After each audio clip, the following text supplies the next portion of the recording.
ಅತ್ತೆ ಏನಾಯ್ತು? ನೀವು ಪರ್ಕೆ ಬಿಡಿ, ರೆಸ್ಟ್ ಮಾಡಿ ಕೂತ್ಕೊಳ್ಳಿ ನೀವು.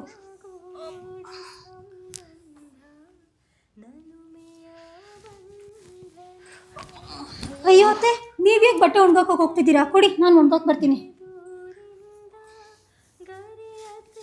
ಅತ್ತೆ, ನೀವು ಕಾಲು ನೋವು ಅಂತ ಹೇಳ್ತಿದ್ರಿ ತಾನೆ, ಮತ್ತೆ ಯಾಕೆ ಈ ಕೆಲಸ ಎಲ್ಲ ಮಾಡ್ತಿದ್ದೀರಾ? ನಾನು ಮಾಡ್ಕೋತೀನಿ, ನೀವು ಹೋಗಿ ಕೂತ್ಕೊಳ್ಳಿ, ನಡೀರಿ. ಅತ್ತೆ, ಮಂಡಿ ನೋವು ಅಂತಿದ್ರಲ್ಲ, ಈ ಥರ ಎಕ್ಸಸೈಸ್ ಮಾಡಿ. ಸರಿ ಮಾಡಿ. ಈಗ ಹೇಗೆ ಅನ್ನಿಸ್ತಿದೆ? ಬನ್ನಿ ಹೋಗ್ಲಿ, ಕೂತ್ಕೊಳ್ಳಿ. ಅತ್ತೆ, ನಿಮಗೆ ಕಾಲು ನೋವು ಎಷ್ಟು ದಿನದಿಂದ ಇದೆ? ಮಂಡಿ ನೋವು ತುಂಬ ದಿನದಿಂದ ಐತೆ.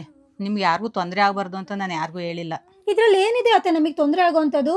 ಸರಿ ಬಿಡಿ, ನಾನು ಇದಕ್ಕೆ ಏನಾದರೂ ಸೊಲ್ಯೂಷನ್ ಹುಡುಕ್ತೀನಿ. ಸರಿ.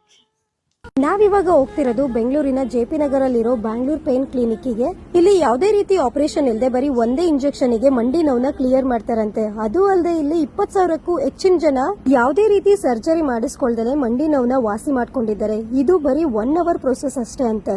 ಇಲ್ಲಿರೋ ಸ್ಪೆಷಲೈಸ್ಡ್ ಡಾಕ್ಟರು ವಯಸ್ಸಾದ್ಮೇಲೆ ಮಂಡಿ ನೋವೆಲ್ಲ ಬರೋದು ಕಾಮನ್. ಇದು ಯಾವ ಕಾರಣಕ್ಕೋಸ್ಕರ ಬರುತ್ತೆ, ಇದಕ್ಕೆ ಏನ್ ಸೊಲ್ಯೂಷನ್, ಯಾವ ತರ ಟ್ರೀಟ್ಮೆಂಟ್ ಮಾಡಬೇಕು ಅಂತ ಪೇಷಂಟ್ ನ ಕೂರಿಸ್ಕೊಂಡು ಸರಿಯಾಗಿ ಎಕ್ಸ್ಪ್ಲೈನ್ ಮಾಡಿ ಫರ್ದರ್ ಟ್ರೀಟ್ಮೆಂಟ್ ನ ಕೊಡ್ತಾರೆ. ನಿಮ್ ಫ್ಯಾಮಿಲಿ ಅಥವಾ ನಿಮ್ ರಿಲೇಟಿವ್ಸ್ ಅಲ್ಲಿ ಯಾರಾದ್ರೂ ಈ ತರ ಪ್ರಾಬ್ಲಮ್ ಇಂದ ಸಫರ್ ಮಾಡ್ತಾ ಇದ್ರೆ ಅವರಿಗೆ ಈ ವಿಡಿಯೋನ ಶೇರ್ ಮಾಡಿ, ಅವರಿಗೂ ಯೂಸ್ ಆಗುತ್ತೆ.